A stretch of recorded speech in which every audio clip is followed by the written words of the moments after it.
Cuenta la leyenda que un profesor de filosofía en un examen final colocó una silla frente a sus alumnos y les dijo: «Demuéstrenme que esta silla no existe».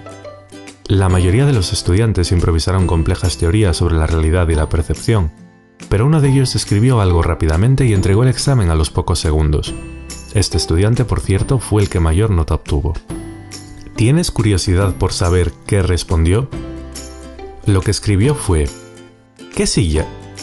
Esta no es más que una anécdota simpática que nos sirve como excusa para hablar de la curiosidad que sentías hace un momento por saber cuál era la respuesta. La curiosidad es algo innato en nosotros. La manifestamos de muchas formas. La curiosidad nos hace pasarnos horas en Facebook fisgoneando fotos de nuestros conocidos, pero también nos lleva a querer adquirir conocimiento sobre el mundo que nos rodea.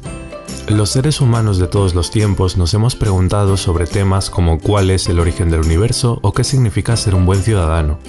Lo que sucede es que tradicionalmente se buscaba la respuesta a estas preguntas en la fe religiosa, en fenómenos sobrenaturales, en lo que conocemos como mitos. Os pongo un ejemplo.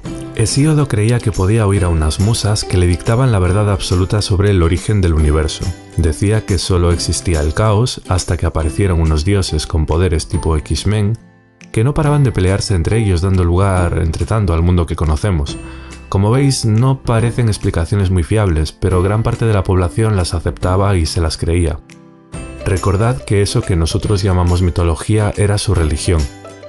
Por suerte, en el siglo VII a.C. sucede algo decisivo para la historia del pensamiento.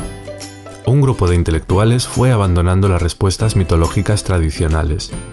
No se conformaban con explicaciones imaginativas sobre dioses, sino que por primera vez investigaron, de forma racional y desacralizada, el origen y naturaleza del mundo.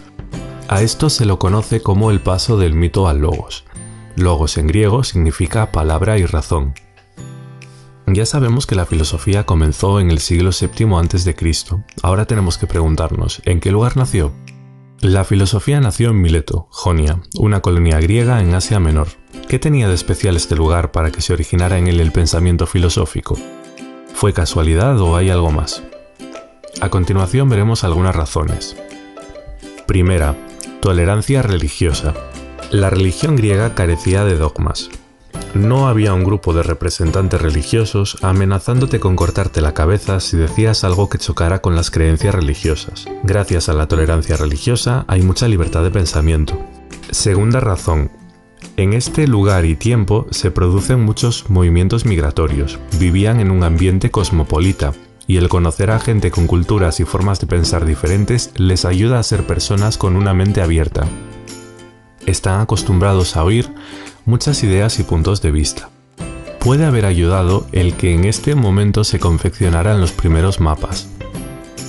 Se hicieron expediciones de reconocimiento del terreno. Los cartógrafos, las personas que hacen mapas, se dieron cuenta de que no había una correspondencia entre la geografía de los libros míticos como la Odisea y la realidad. Esto les hizo dudar de la veracidad de los mitos. Cuarta razón. También en este momento se empiezan a escribir las primeras legislaciones. Los legisladores se dan cuenta de que el pensamiento mítico es insuficiente para responder a las necesidades del pueblo. Y paralelamente, los intelectuales griegos se dan cuenta de que necesitan alejarse del pensamiento mítico para encontrar explicaciones sobre el mundo que les rodea. Otra razón es que gracias al comercio, algunos ciudadanos vivían acomodados pudiendo disponer de tiempo de ocio. Como de aquella no existía la televisión, pues se dedicaban a pensar. ¿Quién fue el primer filósofo? En general, se acepta que el primer filósofo fue Tales de Mileto. Le llamaban así porque era de Mileto. Él es el primer intelectual que intentó explicar el origen del cosmos, el principio del que se compone todo, sin recurrir a mitos, basándose exclusivamente en la naturaleza, inaugurando así la historia de la filosofía y de la ciencia, que al principio fueron lo mismo, aunque en la actualidad cada una tiene su ámbito de estudio propio. Si has asimilado bien este vídeo, tendrías que ser capaz de responder a las siguientes preguntas.